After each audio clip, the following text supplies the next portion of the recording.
The reading today is Genesis 15. After this, the word of the Lord came to Abraham in a vision. Do not be afraid, Abram. I am your shield, your great reward. But Abraham said, Sovereign Lord, what can you give me, since I remain childless, and the one who will inherit my estate is Eliezer of Damascus? And Abraham said, You have given me no children, so a servant of my household will be my heir. Then the word of the Lord came to him. This man will not be your heir, but a son who is your own flesh and blood will be your heir. He took him outside and said, Look up at the sky and count the stars, if indeed you can count them. Then he said to him, So shall your offspring be. Abraham believed the Lord, and he credited it to him as righteousness. He also said to him, I am the Lord, who brought you out of Ur of the Chaldeans to give you this land to take possession of it. But Abraham said, Sovereign Lord, how can I know that I will gain possession of it?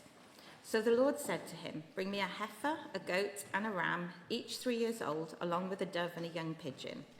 Abraham brought all these to him, cut them in two, and arranged the halves opposite each other. The birds, however, he did not cut in half. Then birds of prey came down on the carcasses, but Abraham drove them away. As the sun was setting, Abraham fell into a deep sleep, and a thick and dreadful darkness came over him. Then the Lord said to him, Know for certain that for 400 years your descendants will be strangers in a country not their own, and that they will be enslaved and mistreated there. But I will punish the nation they serve as slaves, and afterwards they will come out with great possessions.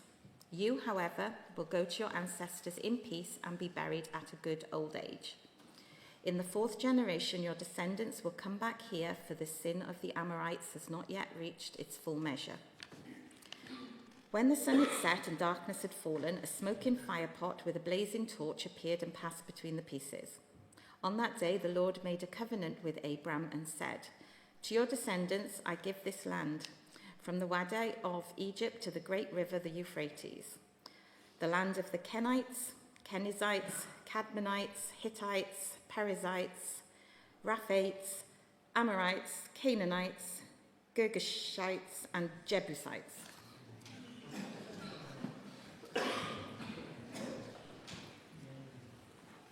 Tori, well done with those names. That's not an easy one. I can see why Mark asked you to read and didn't try and do it himself. Now, I wonder, what do you think of this? Is it possible for anyone to come to know God? Is it possible for anyone to know God?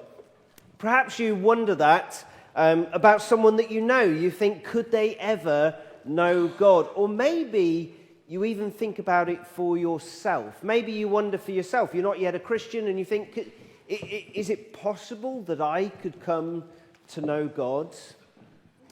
Well, a couple of years ago, Netflix released a series that reenacted the true crime stories of the serial killer Jeffrey Dahmer. He committed 17 horrific murders, and they are as bad as you get.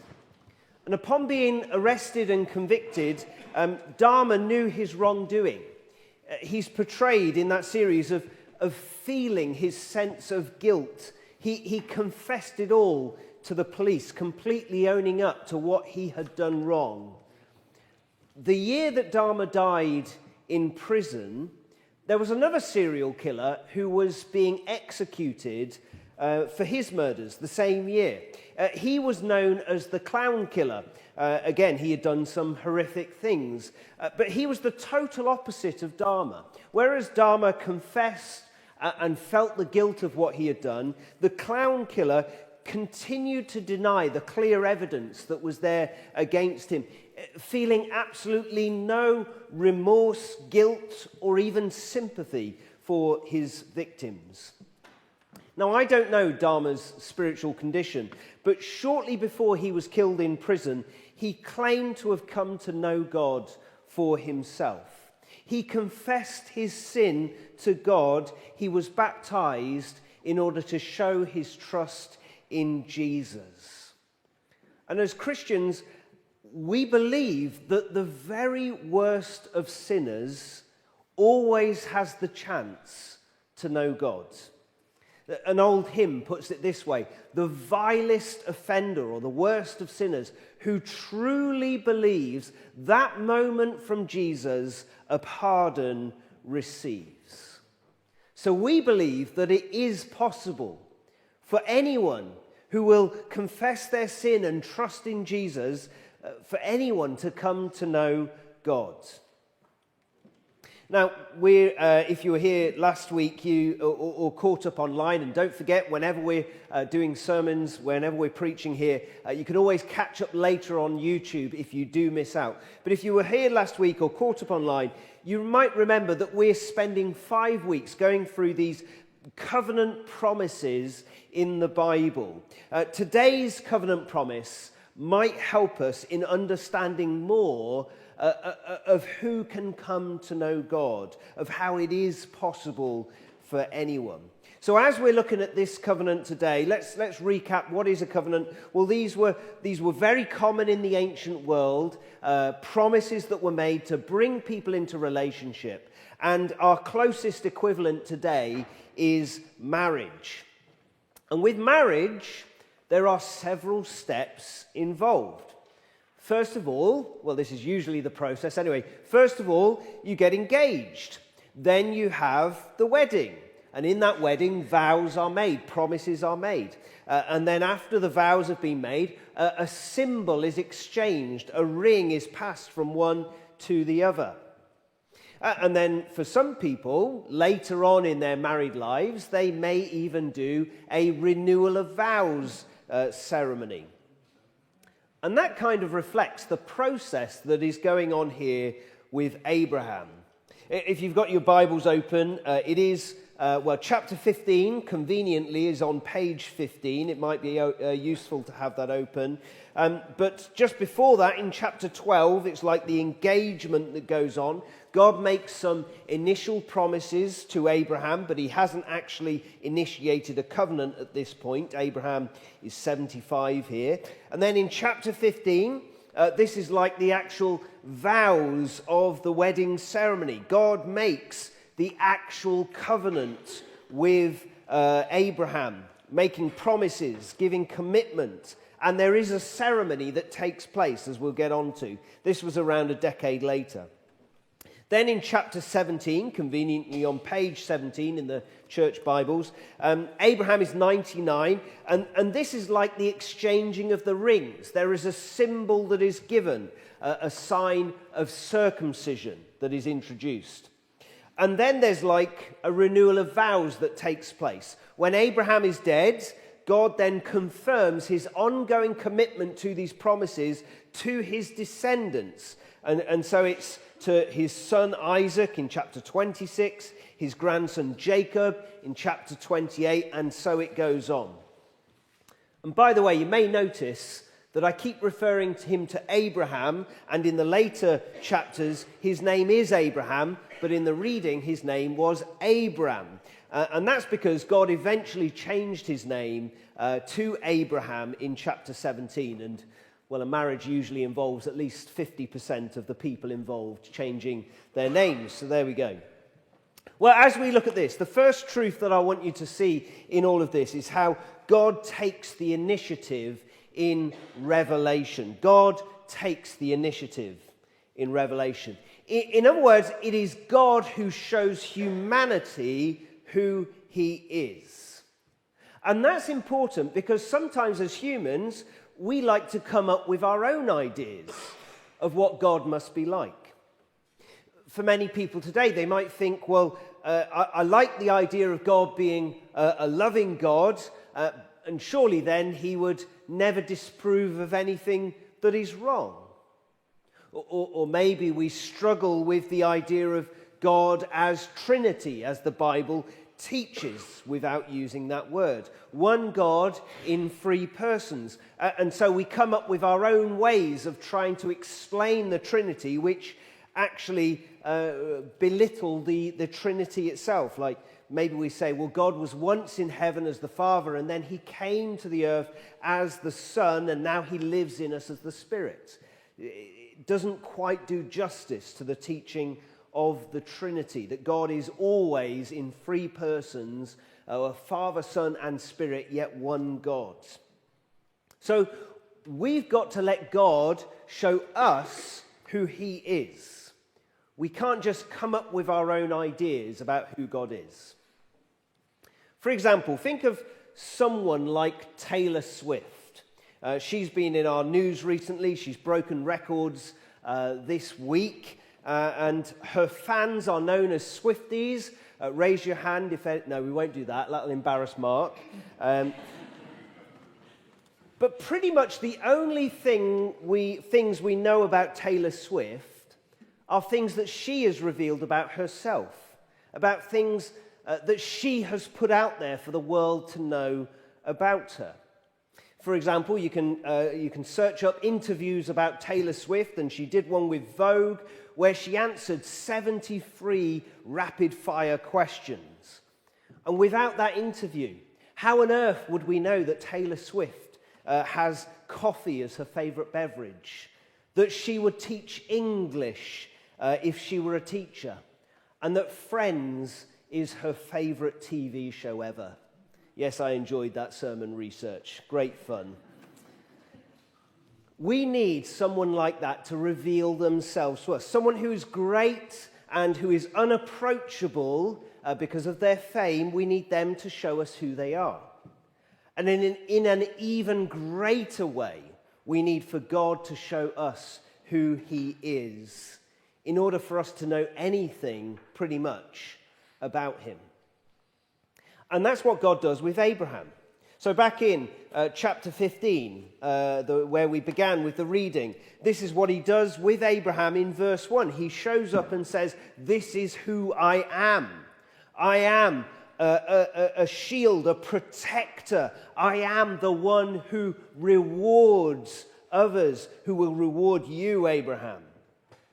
And these two aspects of God showing his character to Abraham, they link back with chapter 12. So this revelation in the ceremony, it links back to the engagement in chapter 12. So if you've got your Bibles open still, do flick back to chapter 12 on page 13.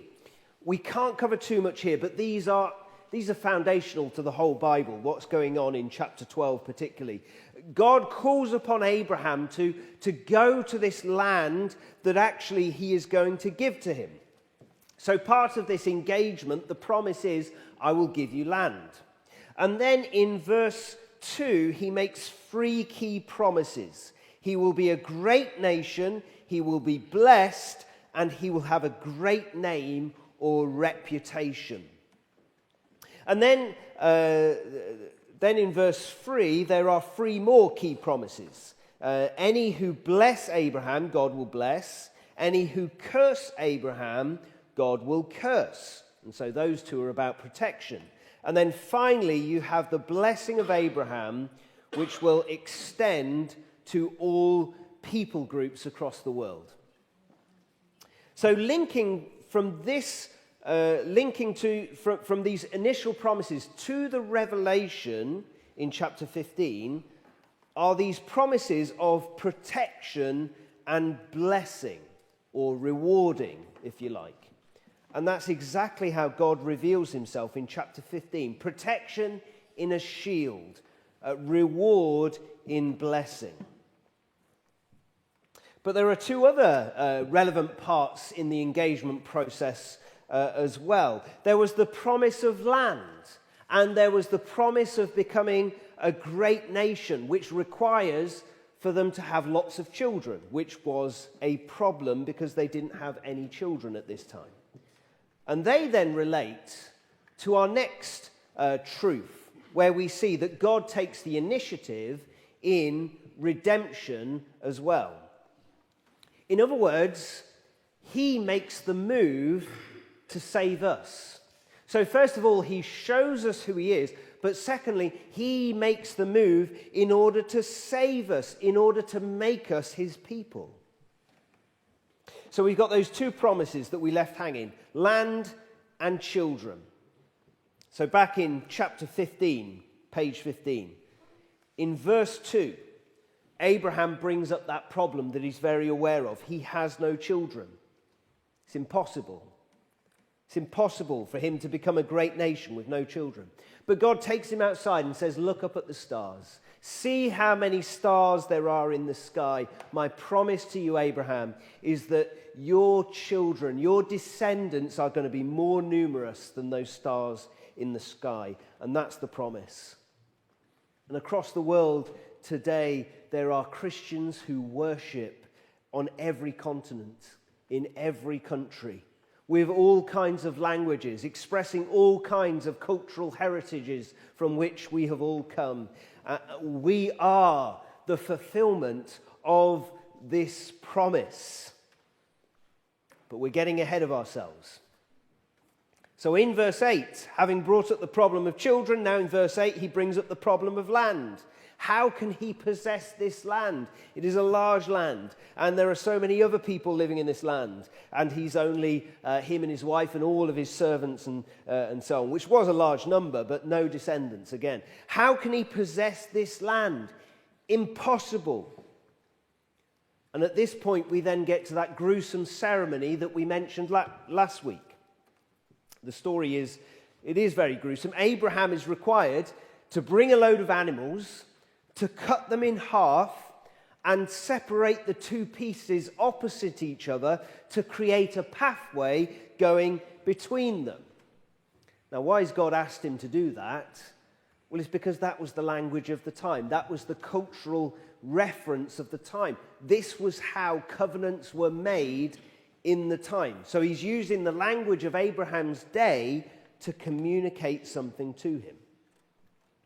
So you've got this pathway going through these halved animals, and it's nighttime. Now, normally in covenant making in that time, the two parties making this agreement would walk through that pathway. And the reason for doing that was because by walking down the pathway, they were saying, if I break my promises, may I be cut in half like these animals which we are walking in between. So that's why they're doing it. In verse 17 of chapter 15, this smoking brazier and a blazing torch appear. Smoke and fire. And these represent God, because that is how God has revealed himself to the people traveling through the wilderness when this was written down. It was a cloud and it was fire, cloud like smoke. But what happens here, at the end of verse 17, these two symbols that represent God, they travel down this path alone. Abraham doesn't walk the path. God walks the path. And so God is saying that this all depends upon me. I stake my life on this covenant. Similar to what we said with Noah and the bow that was pointed up at heaven, God staking his life on this promise and his ability to keep it. Again, God is saying, I stake my life on this promise that I will keep it. And then again, surely in that we see an image of Jesus as his life literally was given over for the keeping of the promises in him, as his body was broken, as blood was shed, so that the nations could be included into these promises of Abraham, these promises of belonging to God, of being his people, of knowing his protection and blessing. As Jesus had his life staked upon this promise, so we have been included in if we trust in him. And this is why what might seem impossible to us is possible with God, because he's the one who initiates it. He shows himself. And he does the work to bring us to himself in redemption. Because that's what redemption is, the bringing back of people to God. Which means that if you think you could never come to faith in God, well, you could, because God is the God of the impossible. If you will put your trust in Jesus, turning from your sin, then you too can know God. And for that person that's on your mind that you've been praying about for years and years, perhaps a family member or a close friend, and they seem so far away from God and so cold-hearted towards him, so caught up in their own sin, they too could come to know God, because it's him who initiates it. God can accomplish what seems impossible to us. There are two more key truths for us to see here. Firstly, that humanity responds in belief. How do we respond to the initiative of God, to the fact that he has done it all? Well, the first way we respond is in belief. Back in chapter 15 and verse 6 is where we see this. It says, Abraham believed the Lord, and he credited it to him as righteousness. He heard what God had said about himself. He was aware of the revelation of God. He was aware of the promises God was making to him. And despite it seeming absolutely impossible, he believed God. He trusted that God could do this impossible thing. And it's in trusting in God that we are brought into right relationship with God, which is what the word righteousness is. It's that right relationship with God that we have through believing in Jesus, believing that God has applied his initiative to us in Jesus, believing that in Jesus we can know God. It's then that we're given a right standing before God. So Abraham believed. But he didn't just believe with his head. That's very often where we go to when we're talking about belief. It's just in our head. But no, he believed with the whole of his life. Because true belief involves the commitment of the whole of our lives. The Narnia series that we may have heard of. Here's something that the writer of the Narnia series wrote in another book. He said this: you never know how much you really believe anything until its truth or falsehood becomes a matter of life and death. And then he gives us an example. It's easy to say that you believe a rope is strong enough as long as you are merely using it to tie round a box. But suppose you had to hang by that rope over a precipice. Wouldn't you then discover how much you really trusted it? You trust a rope by hanging your life on it. If you really think a rope can hold your weight, that's when you're really challenged as to whether you believe the rope is strong.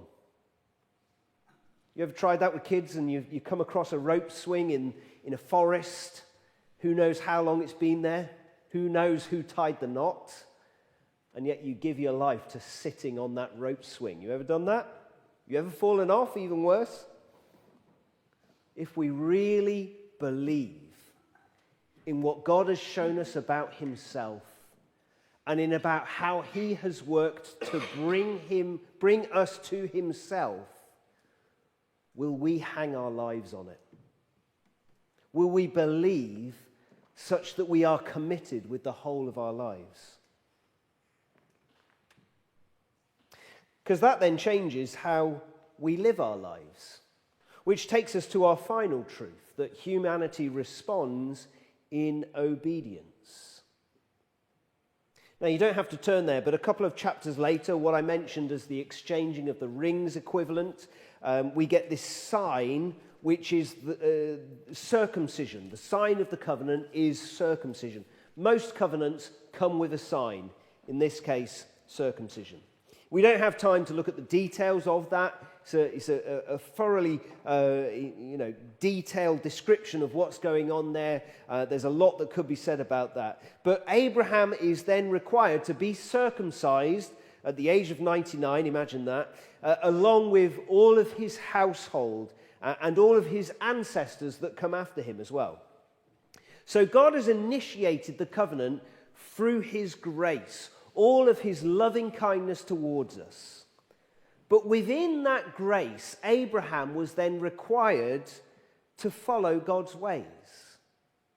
So this doesn't make it about earning God's favor, but this is about following God in his ways because of his initiation, because of what he has done for us.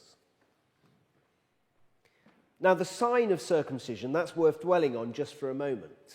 Again, it's not something like with covenants, it was the cultural thing that was done. Circumcision was practiced in a few of these ancient communities. It was common, particularly in Egypt, for example. But no one ever did it from birth, like the Israelites did.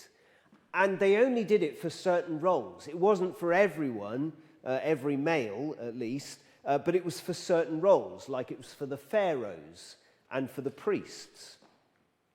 So by Abraham and his descendants being asked by God to carry out circumcision, they were saying that they were God's children, just like the Pharaoh being circumcised was as the God's child. And they were using circumcision as a way of showing that they were priests, that they had this access to God.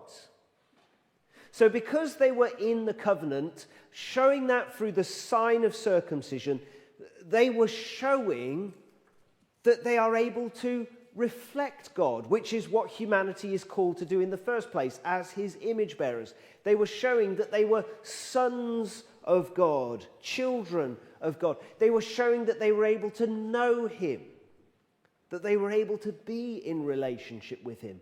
All of that shown through circumcision. Now, for us today, we don't need to be circumcised. That sign was fulfilled by Jesus, and it's clear in the New Testament that these practices of the Old Testament being fulfilled in Jesus are no longer binding upon us. But there are other aspects of obedience that we do with our lives. There are other ways that we show that we are following Jesus by living according to his ways. It impacts every area of our lives. It impacts our time, our money, our commitments, our worship, our sex lives, our character. Everything that you can think of is impacted by our obedience to follow Jesus. And if we hang our lives on Jesus, we hang every area of the whole of our lives on following him as well. We ask him to tell us how to live rather than trying to come up with it ourselves. But here's the wonderful thing. As we obey, it draws us into deeper relationship with God. Knowing him, reflecting him in the world, all of that is deepened, just as the sign of circumcision helped to show that, so our obedience for Jesus does that for us as well. So the simple question is, are you living as a Christian in obedience to Jesus? In response to what he has done for you? Is there an area that you know that you are disobedient in, that you need to correct? Well, coming back to where we began this morning, it might be offensive to hear the idea that someone like Jeffrey Dahmer, a serial killer, can be brought to know God and can have their sins forgiven. Because there is something offensive about that, isn't there? Our longing for justice wants the person who committed the crime to pay for their own crimes, to pay for their own sins. But the thing is, if all we've got is hard justice, that everyone pays for their own sins, with no grace, then we're all doomed. Each one of us has to pay for our own sins. And that's something we cannot do. The payment is too great. Demands that we all pay for an eternity of hell because of our sin and rebellion against God. But hard justice isn't all that there is. In Jesus there is grace. We have all sinned and we all ought to pay for our own sin, but in Jesus, he has paid for us. He allowed the punishment to be spent in him. He bears the brunt of our justice on our behalf. He pays for the injustices that we have committed. He pays for every sin that we have done. He dies the death that we deserve. He gave his life to establish this new relationship, this new covenant, so that we could know God. And as we come to understand all that he has done for us, the opportunity then is for anyone, no matter how sinful we feel we are, no matter what we realize that we have done that is wrong, the opportunity is for anyone who will believe in what Jesus has done for us, who will accept it as done on their behalf, and who will give their lives over to him so that we live in full obedience to him. Have you done that? Have you come to trust in him? Do you know God? We're going to sing once more, and this is a song that expresses our belief in Jesus. It expresses our desire to follow him. But just before we begin, let me pray. Thank you, Lord Jesus, that you have given your life for us. You were willing to have your body broken on our behalf, to shed your blood so that we could be completely forgiven and know you. Help us to live lives that express our belief in you, lived out in obedience to you. Amen. Let's sing together.